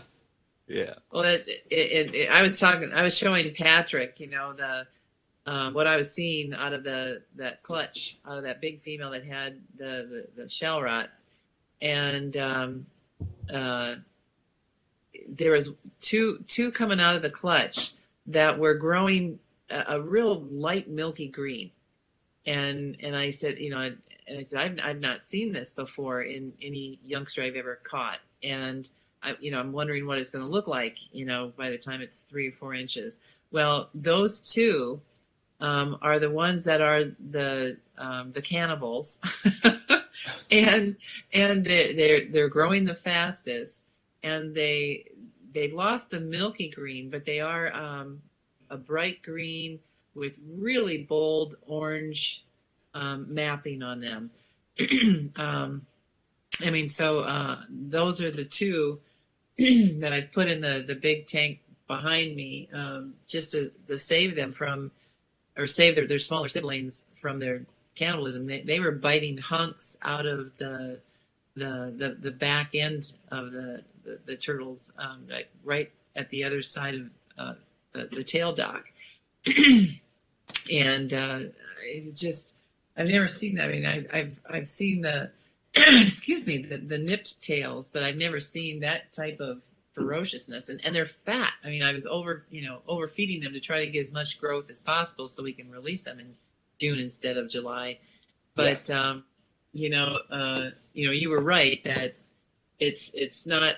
I thought it was going to come out to be almost like a ghost-like morph, because as they were growing, they were so much more pale compared to their siblings. But now, they still are a lighter, brighter green instead of an olive green, but and they've got more mapping, and they've got 3 racing stripes down their backs instead of just the one bolder one. Yeah, the one that's like right down the dorsals. Right. Yeah. It doesn't have the real strong dorsals as the southern painteds do. I'd say the dorsal stripe is more like a third of what you'd see in a southern painted. But then beside that dorsal stripe, they've got 2 other, on either side. They have a line on either side. I can grab one. I'm gonna grab one. See if it'll show up on the camera here.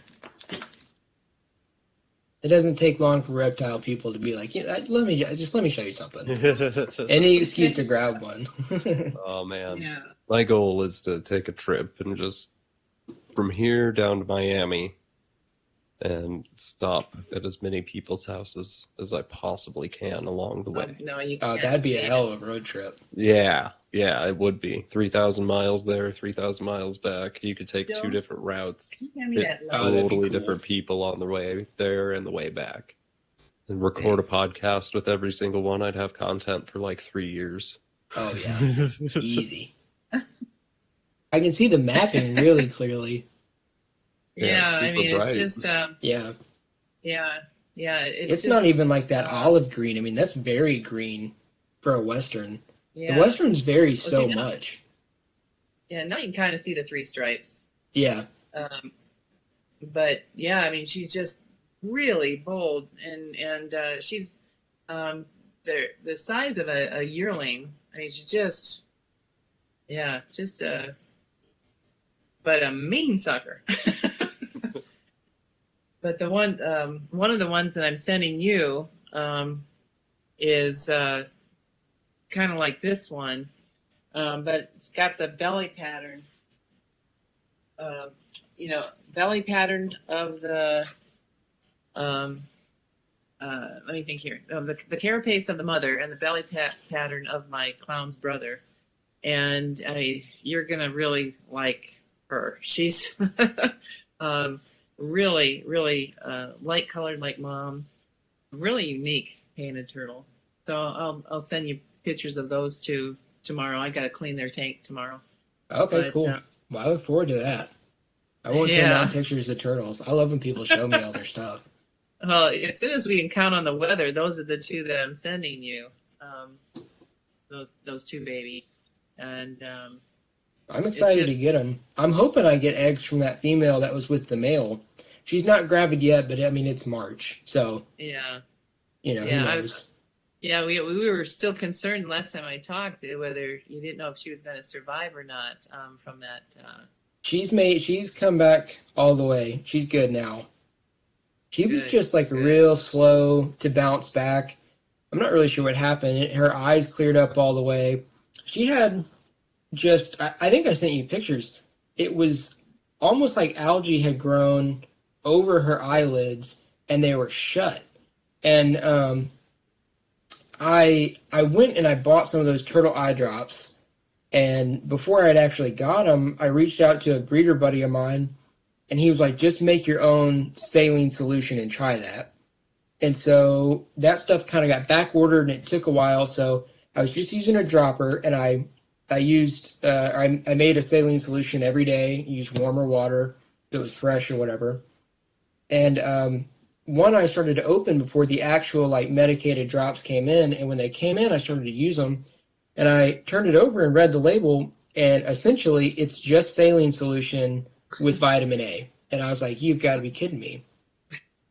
And so, I mean, literally I had a water bottle like this that I had salt water in, and I'd mix it up, make sure it was right, and just drip it over her eyes. And it would kill that algae. And slowly but surely, her eyes started to open. She started to wake up. I started upping the temperature a little bit. And she's in a breeding pond right now with sliders. But, yeah. So we'll see if that male got her. He didn't leave her alone for a day. Never. So I think he had to get her once or 15 times or something. Like he did not leave her alone. He knew what he was about. Nice. Okay, good. Yeah. It's well, like I said, I've got to get back into producing artwork, and my turtle hobby through the pandemic is I've got to cut back. I joke like I'm over turtled, and in talking to the Game and Fish this last week, they want to make a public service interest story about our local reptile club and volunteers wanting to help with relocating turtles from drying ponds and releasing these egg road rescues, and so that's fun, and then but any of the get that I get out of Brayer and Fiona, I'm sending your way because it's just I need to get back into painting and drawing and sculpting, and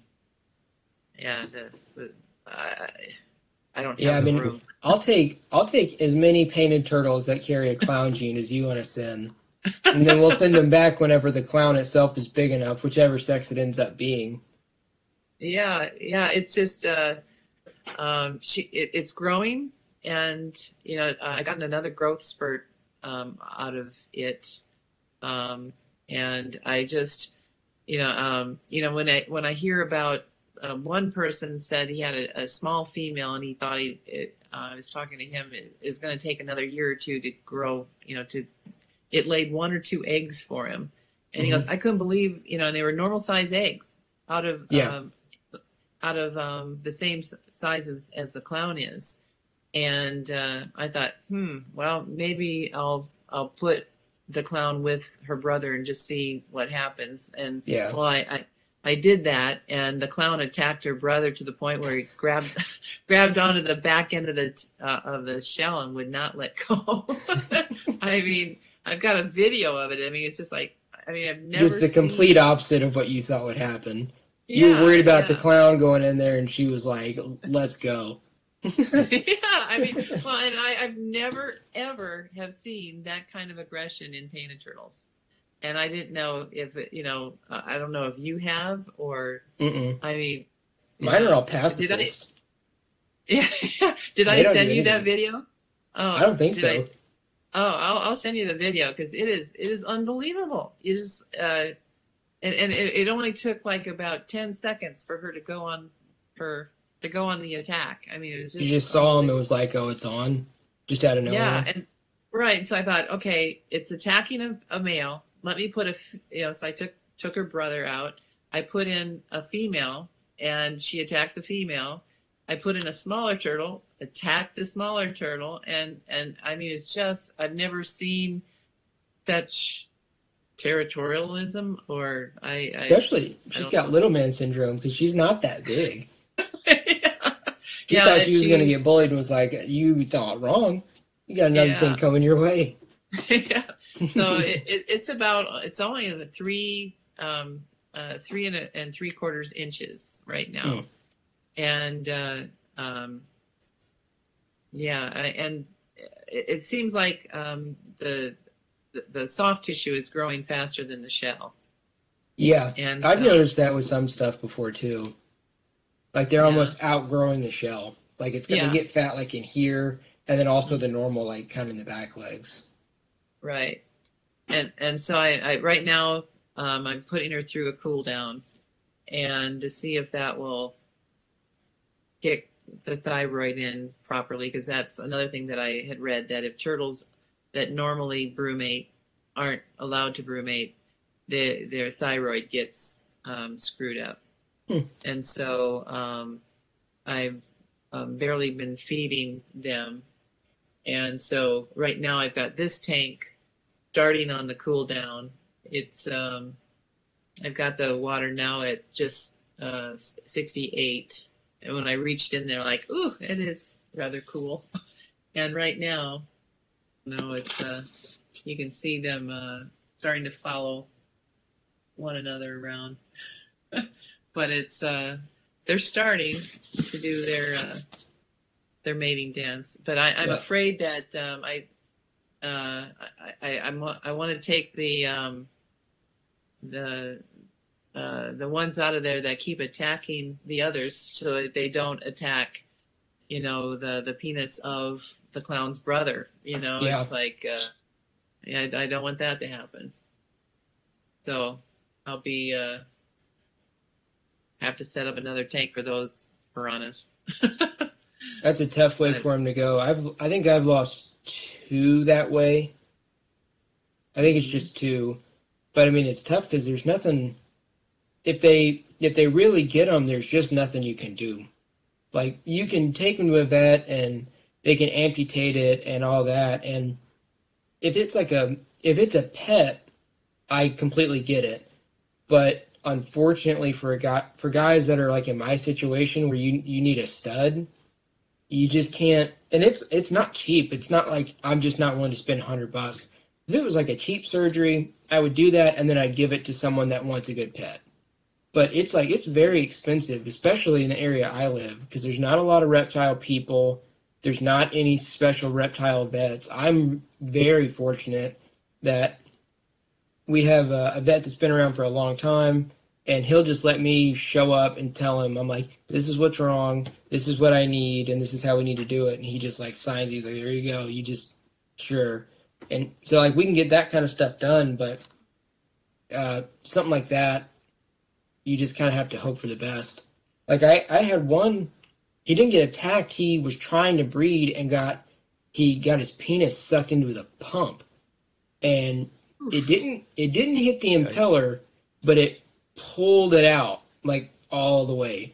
But he was prolapsed as much as you could possibly get it. And the vet was like, we don't do turtle surgery. He's like, I'll give you medicine. I could, fix him up a little bit, but he was like, I don't know how to do that. And me and one of my best friends, no joke, had to watch videos and put it back in and stitch it shut, just with what we had on hand. And the vet was like, yeah, we didn't even know that was like a procedure. I watched a video in Chinese or Japanese, turned on the subtitles, like I was trying to install something in my house, like a DIY video. And I called my best friend, and he grew up with turtles, but he didn't like get into it. And I was like, hey, do you know how to sew? And he was like, yeah, I can sew. And I was like, all right. I was like, whenever you get off, can you come by the house right quick? I just, I have something that needs to get sewn up a little bit. And he's like, okay. And then he called me back because he knows me. And he was like, what do you need me to do? And I was like, it's really small. It's not a big deal. He was like, you tell me right now, what are we doing? And I was like, it's kind of surgery on the turtle penis. And he was like, no. I thought you meant like a shirt or pants. I'm not stitching up a turtle's dick. And I was like, well, I mean, I can't do it. And so long story short, he came over, and now anytime I see him, he'll just go, doctor? And I'm like, doctor? And we could pass each other, just like in a hallway or something. But he was so against it. Better ask my closing questions before your phone dies and we keep talking about turtles for another 2 hours. Yeah. If you could keep anything extinct, mammalian, whatever you want, you have to be breeding it. You have to be producing it. What would you keep? It has to be extinct? No, it could be anything. It could be a turtle that you just can't get your hands on because it's protected. Yeah, it would sea turtles, 100%. Perfect. A reptile? You are one of the first and only reptile people to answer that question. So yeah, no, it would be. I would do anything to have a group of breeding sea turtles. Oh wow! We've would be super cool. I can agree with that statement. That would be, that's like the penultimate turtle. So I get that. I am surprised that there's not a process to get a permit for private collections solely for assurance colonies of turtles, for sea turtles, because one of the things going on is they're like, oh, well, with global warming, all the turtles are female because none of the nest temperatures are cool enough to produce males. And you just want to pull your hair out. You're like, then incubate enough eggs for male. Just do that. You don't have to breed the turtles. You don't have to keep the turtles. You just have to select, or you just have to dig up random eggs from random beaches on the same kind of coastlines that make up the general same population. Right. Or you can get really specific and like, these eggs came from this beach, we'll let them go here. Incubate the right number for males, hold them back. Is that a lot of work? Absolutely. But it's not any more work than like a zoo, an aquarium, any place like that has to deal with hundreds of other animals. Just dedicate a facility to holding back 500 to 1,000 sea turtles, raise them up to that dinner plate yearling size, and then release that many males back into the wild. Right. I can't believe that no one is doing that, because that's their main problem is the predation rate of hatchlings, the predation rate of nests, and then the actual hatchlings that survive are 90-something. It's 95, 99, something, high 90% female. And these are all solvable problems. But you hear people complain about the turtles are going extinct and, it's about straws and pollution. And like, don't get me wrong, of course that plays a part. But, at some point, when do you say, okay, we need to intervene while there's still a big enough sample size that we can take those out of the equation, that it won't disrupt the natural order, and put them back in, and everything is still in place? Right. That I would love to somehow work on that someday. I'm glad you asked that question, because I've looked into getting something like that started, and it's a mountain of paperwork to even ask the right people the right questions. But I just think it's absurd that there's a complaint. Like, you don't tell me that it's a problem. I just solved it. Give me a warehouse, turn it into an incubator. I'll fix the turtle gender problem right off the bat. Yeah. And then we'll go from there. Yeah. It seems like a part of it is they don't want to fix the problem, because if you fix the problem, then there's no problem to manage. Right. So there's no more save the turtle movement. Right, exactly. And that would lose so much funding. Oh, the paper straw industry would be distraught. Right, 100%. Just toasted. Yeah. If you had any advice to a new keeper, what would you give? To a new keeper, like specifically of just like aquatic It's turtles. someone who wants to get into breeding, and yes, we'll have to stick with turtles on your end. Okay. Speak from your experience. Um, be prepared for a lot of stuff to go wrong. It's gonna happen. It happens to everybody more than you would expect. All the big guys they'll have significant losses on really important projects, but they're big enough to not say anything and no one knows. Don't feel bad about it. It's part of it. I saw a quote the other day. I think it was, if you don't fail, then you never tried. And I think that's probably the thing that speaks the most to any reptile keeping is it's not going to go well 100% of the time, no matter the research, the money, the time, even like the love that you put in. And people, don't think of turtles or reptiles in general as an animal that you can love because they don't show the same kind of love back. But it's a different type of feeling. It's a different type of connection that you have with those animals. And I think the biggest thing I would say is just to be prepared to experience unexpected types of losses and setbacks, and to not be embarrassed by it, and to not let it deter you. Because everyone that, if you idolize someone, you're like, I want, this to be kind of where I am, you look up to someone, that person has had that same type of accident or failure or mishap time and time and time again to get to where they are. So I would take your time and don't be discouraged when the inevitable happens and something goes wrong. Awesome. Yeah. That is good advice. That's the way it is in horse breeding too. We learned the hard way. Yeah. Yeah. Or to ask or to reach out. That's another part I would say. A lot of us are willing to help you through that without judging you. Most people, if you're like, hey, this passed away or I did this, no one's going to be like, oh, well, it's because you're an idiot. You're going to hear a lot of, man, that sucks. I'm so sorry. I wish that hadn't happened. Or, well, what happened? Walk me through it. And then they'll try to backtrack and be like, okay, here's where you went wrong. Maybe try this. Because I think a lot of the turtle guys are very supportive and want to see other guys succeed. Yeah.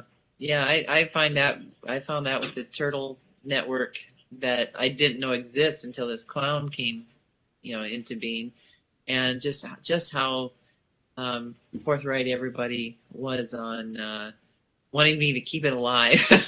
Yeah. And it's like, yeah, I think they were worried. It's like, well, yeah, I've kept turtles all my life. I've never raised them to breed them, but I know how to keep it alive. But I want to know all the ins and outs of what you guys are finding with this particular genetic package. And boy, just so many, go to this breeder who's breeding the Eastern Painteds, go to this, yeah. So I really like the community. It is a good community. I can attest to that really so far from what I've seen. Anyway, Patrick, where can we find you at? Because I still need to find you. You can find me on Instagram at Southern Sliders. I pretty much post just on there. I've had a few people ask me to make videos, and I've thought about making a YouTube channel. I end up building just about everything that I use. Like I told you, I had a month and I had to DIY a whole breeding system in the basement. And I thought, I was like, this would be great to show someone, but I just had too much on the line and too much pressure to actually record that. But yeah, that's where you can find me, is just on Instagram at Southern Sliders. And that's where I do the primarily all of my posting and communicating and everything.